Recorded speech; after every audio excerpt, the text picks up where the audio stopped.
अरे क्या हुआ गौरी कवि, तुमने मुझे अपने घर पर क्यों बुलाया है? अरे टुनटुनी बहन, तुम तो जानती ही हो ना, तुम तो मेरी सबसे पक्की दोस्त हो। तुम्हारे अलावा और है ही कौन मेरा इस दुनिया में। वो दरअसल बात ये है टुनटुनी बहन कि जग्गू कौवे के पापा कालू कौवा दूसरे जंगल में काम कर रहे थे और वो काम करते करते एक पेड़ पर से नीचे गिर गए हैं और उन्हें बहुत जोरों की चोट भी आई है। इसीलिए मुझे उन्हें देखने जाना है टुनटुनी बहन। हाय रे, बेचारे कालू भाई पेड़ से नीचे गिर गए, ये तो बहुत बुरा हुआ उनके साथ। अब तक तो मुझे कुछ नहीं पता, पर मैं वहाँ जाऊंगी तो सब पता चल जाएगा। लेकिन टुनटुनी बहन, मैं अपने छोटे से बेटे जग्गू कौवे को वहाँ लेकर नहीं जा सकती। जग्गू अभी बहुत छोटा है, ये उतनी दूर तक नहीं उड़ पाएगा। टुनटुनी बहन प्लीज आप मेरे घर में एक दिन के लिए रह जाओ और मेरे बेटे का ध्यान रखो, मैं कल तक वापस आ जाऊंगी। अरे क्या बात कर रही हो गौरी बहन, तुम तो मेरी पक्की दोस्त हो, इसमें पूछने की क्या बात है भला। तुम बेफिक्र होकर जाओ गौरी बहन, मैं तुम्हारे बेटे जग्गू कौवे का अच्छे से ध्यान रखूंगी, बिल्कुल अपने बच्चों की तरह। बहुत बहुत धन्यवाद टुनटुनी बहन, अब मैं जाती हूँ। फ्रिज में बहुत सारे मीठे मीठे लाल लाल सेब पड़े हैं, वो सेब का फल तुम भी खा लेना और मेरे बेटे जग्गू को भी खिला देना। इतना कहकर गौरी कवि वहाँ से चली जाती है। आई बड़ी मुझे बहन बनाने वाली, मैं तो इसके घर में सिर्फ भोजन खाने के लिए रुकी हूँ। टुनटुनी चिड़िया सुंदरी कवि को अपनी दोस्त नहीं मानती थी, वो तो बस मतलब के लिए गौरी कवि से दोस्ती करके रखी थी। फिर थोड़ी देर बाद, अरे टुनटुनी आंटी, मुझे बहुत जोरों की भूख लग रही है, आप मुझे जल्दी से फ्रिज से मीठे मीठे फल ला कर दो, मुझे खाना है टुनटुनी आंटी। ओहो छोटे बच्चे, अभी तो तुम्हारी माँ तुम्हें भोजन खिला कर गई थी ना, और तुम्हें इतनी जल्दी ही भूख लग गई, तुम्हारा पेट है या मटका? अरे टुनटुनी आंटी, आपको मेरी मम्मा ने मेरा ख्याल रखने के लिए ही यहाँ रखा है ना, तो आप मुझे चुपचाप भोजन ला कर दो। ओए सुन छोटे बच्चे, ना तेरी माँ इस जंगल की महारानी है और ना ही मैं इस घर की नौकरानी हूँ। अब तुम मुंह बंद करके बैठे रहो यहाँ पर, मेरा मन जब करेगा तभी मैं भोजन लेकर आऊंगी, ज्यादा शोर मत मचाओ। फिर थोड़ी देर के बाद टुनटुनी चिड़िया किचन में जाती है और वो वहाँ फ्रिज में देखती है कि इतना सारा भोजन और तरह तरह की फल रखे हुए हैं, तो वो देखकर बहुत खुश हो जाती है। हाय रे, इतना सारा स्वादिष्ट स्वादिष्ट फल, लगता है गौरी कवि ने पूरे महीने बस फल चुन चुन कर अपने फ्रिज को ही भरा है, और एक मैं हूँ जो अपने घोंसले में बैठी बस घास फूसी खाती रहती हूँ। अरे मुझसे अच्छा जीवन तो कालू कौवे का बेटा जग्गू कौवा जी रहा है, जो रोजाना ताजा ताजा फल खाता है। अरे दोस्ती गई खड्डे में, मैं तो अब ये सारा का सारा फल खाऊंगी। अरे यार, ये टुनटुनी आंटी कहाँ रह गई? अरे टुनटुनी आंटी जल्दी से आओ ना, मुझे बहुत जोरों की भूख लगी है, जल्दी भोजन लाओ। अरे हाँ हाँ आ रही हूँ, जब तक तुम मुँह बंद करके बैठे रहो। फिर टुनटुनी चिड़िया जग्गू कौवे को फल लाकर दे देती है और खुद घर से बाहर चली जाती है, और वो एक गड्ढे में बैठकर वहाँ से कंकड़ पत्थर उठाने लगती है। अरे वाह, कितना अच्छा दिमाग लगाया है मैंने, गौरी कवि के फ्रिज का सारा ही भोजन चुरा कर मैं अपने घर ले जाऊंगी और उसके फ्रिज में ये कंकड़ पत्थर रख दूंगी, कितना मजा आएगा। फिर टुनटुनी चिड़िया गौरी कवि के फ्रिज में सारा कंकड़ पत्थर रखकर उसका सारा ही भोजन चुरा कर वहाँ से उड़ जाती है। माधोपुर के जंगल में टुनटुनी चिड़िया अपने माता पिता के साथ रहा करती थी। उसके माता पिता पुराने ख्यालातों के थे। एक दिन टुनटुनी चिड़िया स्कूल से अपने घर आती है तो उसकी माँ बबली कबूतरी उससे कहती है, अरे ओ सुन टुनटुनी, कल से तुम्हारा स्कूल जाना बंद हो गया, समझी? मगर माँ, मेरा कल से स्कूल जाना क्यों बंद हो गया? कल से तो मेरी परीक्षा शुरू होने वाली है माँ। अरे टुनटुनी, मैंने तुझसे कह दिया ना, कल से तुझे स्कूल जाने की कोई जरूरत नहीं है। कल तुझे तेरे ससुराल वाले देखने आ रहे हैं और अगले हफ्ते तेरी शादी है, इसीलिए अब तू घर से बाहर नहीं निकलेगी, पढ़ाई वढ़ाई भी बंद करना होगा तुझे।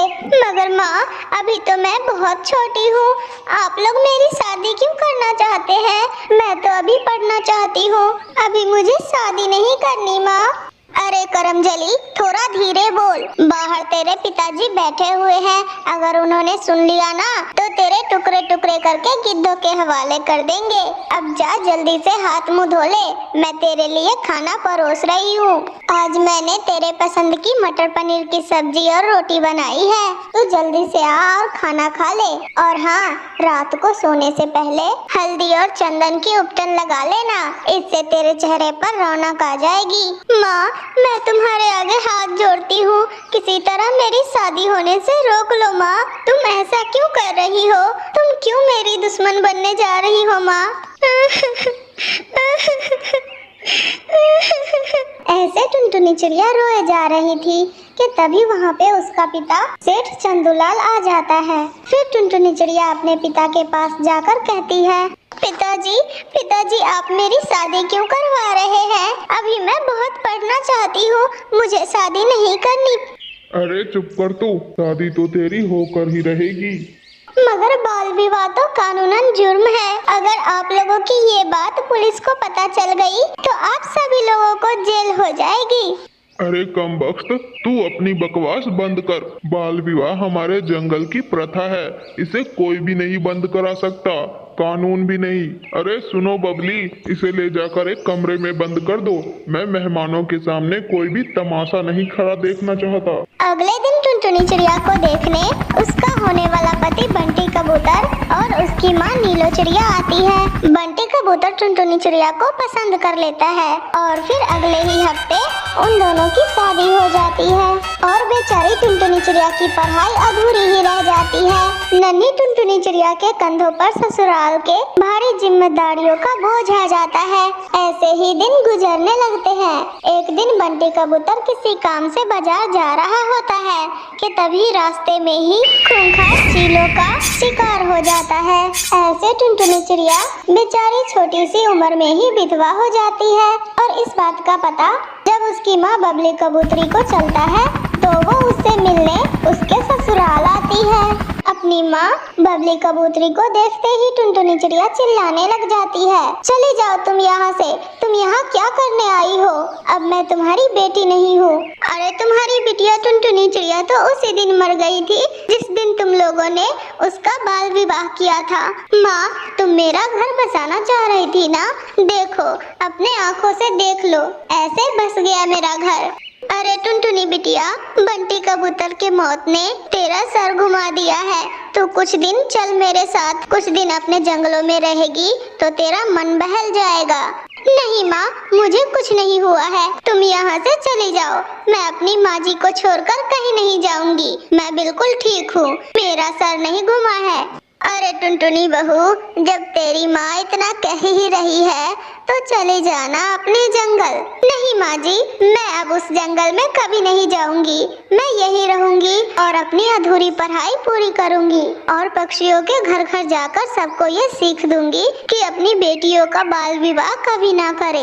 मगर टुनटुनी बेटा, तू पक्षियों को समझा समझा कर थक जाएगी, मगर पक्षी तेरा बात नहीं मानेंगे क्योंकि बाल विवाह हमारे जंगल का एक प्रथा है बेटा, उसे कोई नहीं मिटा सकता। माँ जी, चाहे कुछ भी हो जाए, मैं पक्षियों को समझाने में अपना जी जान लगा दूंगी और उन्हें ये बात बताऊंगी कि वो अपने बेटियों को पढ़ा लिखा कर अपने पैरों पर खड़ा करे, फिर ही उसका शादी ब्याह करे। अब तुझे कौन समझा सकता है बहू, तुझे जैसा ठीक लगता है तू वैसा कर। फिर अगले दिन से टुनटुनी चिड़िया अपनी अधूरी पढ़ाई पूरी करने के लिए स्कूल जाने लगती है और फिर स्कूल से छुट्टी के बाद टुनटुनी चिड़िया पक्षियों के घर घर जाकर उन्हें ये बात समझाती कि वो अपने बच्चियों का बाल विवाह ना करे। धीरे धीरे टुनटुनी चिड़िया के बातों का असर जंगल के पक्षियों पर होने लगा। ये सब देखकर टुनटुनी चिड़िया बहुत खुश होती है और खुशी खुशी अपनी सास नीलो चिड़िया के साथ रहने लगती है। तो ये थी आज की कहानी। अगर आप लोगों को हमारी ये कहानी अच्छी लगी हो तो वीडियो को लाइक करके हमारे चैनल को सब्सक्राइब जरूर कर देना दोस्तों। एक घने जंगल में बहुत से पशु पक्षी अपना घर बनाकर रहा करते थे। उसी जंगल में टुनटुनी चिड़िया भी रहा करती थी। टुनटुनी चिड़िया का घर बहुत टूटा फूटा था। बेचारी टुनटुनी चिड़िया के पास इतने भी पैसे नहीं थे कि उन पैसों से वो अपने घर की मरम्मत करवा सके। बारिश के मौसम में टुनटुनी चिड़िया का घर टूट जाता है। टुनटुनी चिड़िया के पड़ोस में ही एक कौवों का परिवार रहा करता था। टुनटुनी चिड़िया बारिश में मदद मांगने के लिए गोरी कवि के घर जाती है। गोरी बहन, इतनी तेज बारिश में मेरा घर टूट गया है। हाँ चिड़िया, वो तो हमें भी दिख रहा है कि तुम्हारा घर टूट गया है। हम कोई अंधे थोड़ी है। तुम यहाँ आई हो किस लिए, ये तो बताओ। गोरी बहन, आपका घर तो बहुत बड़ा है। इतनी तेज बारिश में आप इस लाचार चिड़िया की मदद नहीं करेंगी क्या? अरे तुम लाचार या गरीब हो तो इसमें मैं क्या करूं? मेरा घर बड़ा है तो क्या मैं किसी भी पक्षी को अपने घर में घुसा दूं? जाओ यहाँ से, तुम्हें कोई मदद नहीं मिलने वाली। फिर टुनटुनी चिड़िया बारिश में भीगते भीगते उल्लू के घर जाती है। उसका घर भी बहुत बड़ा था। उल्लू भाई, अगर आप बारिश के रुकने तक मुझे अपने घर में पनाह दे देंगे तो आपकी बहुत मेहरबानी होगी। आपका घर तो बहुत बड़ा और मजबूत लग रहा है। अरे चिड़िया, मेरा घर बहुत बड़ा और मजबूत है तो क्या मैं अपने घर को धर्मशाला बना दूं? जाओ जाओ, मैं तुम्हारी कोई मदद नहीं कर सकता। तुम चली जाओ यहाँ से। बेचारी टुनटुनी चिड़िया उतनी तेज बारिश में कई पक्षियों के पास मदद मांगने के लिए जाती है, मगर कोई भी उसकी मदद नहीं करता। निराश टुनटुनी चिड़िया के पास रहने के लिए कोई भी स्थान नहीं था। टुनटुनी चिड़िया अपने रहने के लिए कोई अच्छा सा ठिकाना ढूंढ रही थी कि तभी उड़ते उड़ते एक घने जंगल में टुनटुनी चिड़िया को एक ऑटो मिल जाता है। वो ऑटो बहुत पुराना और खटारा हो गया था। टुनटुनी चिड़िया जिस जंगल में थी उस जंगल से कभी एक सड़क गुजरती थी, मगर अभी कुछ कारणवश वो सड़क और वो ऑटो दोनों बंद पड़ी हुई थी। जंगल के सभी पक्षी इंसानों के भीड़ के वजह से उस सड़क से और उस जंगल से दूर ही रहा करते थे। अरे ये ऑटो तो खराब लग रहा है, अब ये तो मनुष्यों के काम नहीं आती होगी, और ये जंगल, ये सड़कें भी मनुष्य के कोई काम नहीं आती, तो क्यों ना मैं इस ऑटो को ही अपना घर बना लूं। इस जंगल में तो सभी पक्षी आने से भी कतराते हैं, तो यहाँ तो मुझे कोई परेशान भी नहीं करेगा। ऐसे टुनटुनी चिड़िया उस ऑटो को ही अपना घर बना लेती है और खुशी खुशी टुनटुनी चिड़िया अपने ऑटो घर में रहने लगती है। अब घर का तो ठिकाना हो गया था, मगर अभी तक भोजन का कोई ठिकाना ना था। एक दिन टुनटुनी चिड़िया भोजन के तलाश में आसपास उड़ती है तो टुनटुनी चिड़िया को एक बड़े से पेड़ के नीचे एक बड़ी सी बोरी में भरी अनाज मिलती है। लगता है इस जगह पे कभी इंसान रहा करते थे। ईश्वर की कृपा से अब तो मुझे दाना भी ढूंढना नहीं पड़ेगा, मेरे तो भोजन की भी व्यवस्था हो गई। ये अनाज मेरे बहुत काम आएगी। ऐसे ही एक दिन कालू कौवा उड़ता उड़ता उस जंगल में आ जाता है और उसकी नजर टुनटुनी चिड़िया पर जाती है। टुनटुनी चिड़िया खुशी से झूम रही थी। कालू कौवा बहुत बुरा कौवा था, उसे किसी की भी खुशी देखी नहीं जाती थी। वो टुनटुनी चिड़िया को झूमता हुआ देखता है तो उसे बहुत आश्चर्य और गुस्सा भी आ रहा था। अरे ये टुनटुनी चिड़िया, ये तो बहुत गरीब है, इसका तो बारिश में घर भी टूट गया है और फिर भी ये इतनी खुश कैसे है? लगता है इसका पीछा करना पड़ेगा। फिर कालू कौवा टुनटुनी चिड़िया का पीछा करता है तो वो पाता है कि टुनटुनी चिड़िया एक जंगल में ऑटो का घर बनाकर उसी में खुशी खुशी रह रही है और उसके बगल में ही एक पेड़ के नीचे इतनी बड़ी अनाज की बोरी पड़ी हुई थी कि टुनटुनी चिड़िया जिंदगी भर भी खाए उसे तो भी खत्म ना हो। ये टुनटुनी चिड़िया तो बहुत चालाक निकली। मनुष्यों के डर से तो कोई भी पक्षी इस जंगल में आता ही नहीं और किसी को पता भी नहीं चलता कि टुनटुनी चिड़िया यहाँ ऑटो का घर बनाकर रह रही है, और किसी को तो पता भी नहीं कि यहाँ अनाज का भंडार पड़ा हुआ है। अरे इतना सारा अनाज अगर मुझे मिल जाए तो भोजन की खोज में रोज रोज दर दर भटकना ना पड़ेगा। क्यों न मैं इस टुनटुनी चिड़िया को यहाँ से भगाकर खुद ही इस ऑटो घर पर कब्जा कर लूं। सुनो टुनटुनी चिड़िया, ये ऑटो घर मेरा है, तुम यहाँ से चली जाओ वरना मैं तुम्हें बहुत मारूंगा।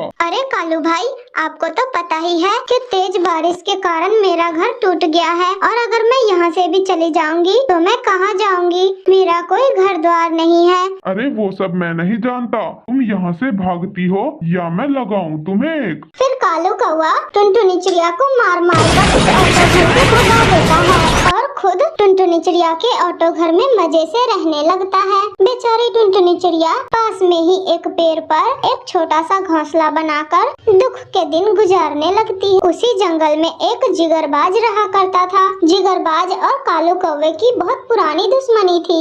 एक दिन जिगरबाज देखता है कि कालू कौवा एक पेड़ की डाल पर बैठा मन ही मन कुछ गुनगुना रहा है। अरे इतनी तेज बारिश का कहर ढह रहा है और ये कालू इतना खुश क्यों है? अभी तो जितने भी पक्षी हैं उन सभी को अपने भोजन की व्यवस्था को लेकर बहुत सब चिंतित है और ये बेवकूफ कालू कौवा इतना खुश क्यों है? मुझे इसका पता लगाना होगा कि आखिर मांजरा क्या है।